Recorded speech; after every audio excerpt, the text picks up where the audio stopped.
Hi అండి. మనం ఈరోజు చింతపండు చారు ఎలా చేసుకోవాలో చూద్దాం.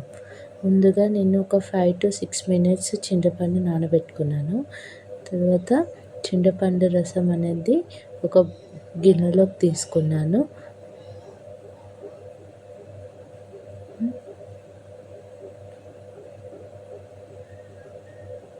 ఇప్పుడు నేను వాటర్ యాడ్ చేస్తున్నాను.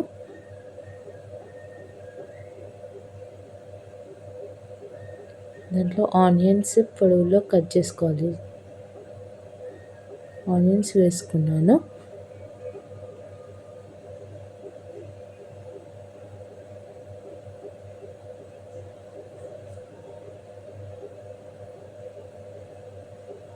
కొత్తిమీర వేసుకున్నాను. సాల్ట్,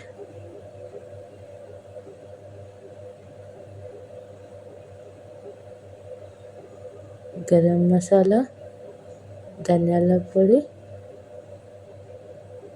లైట్గా షుగర్ వేసుకొని ఒకసారి కలుపుకోవాలి. ఇప్పుడు పోపు పెట్టుకోవడానికి గిన్నె పెట్టుకున్నాను.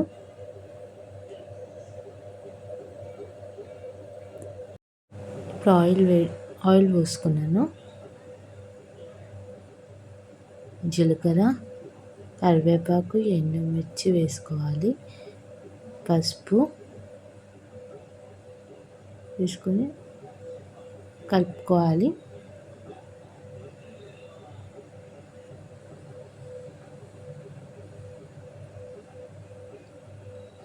ఇప్పుడు స్టవ్ ఆఫ్ చేసుకొని పోపుని చారులో వేయాలి.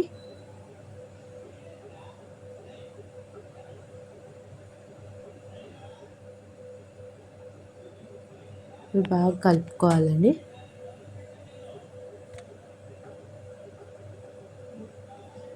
అంతే అండి, సింపుల్ అండ్ ఈజీ చింతపండు చారు. Thank you for watching our Salla vlogs channel. Thank you.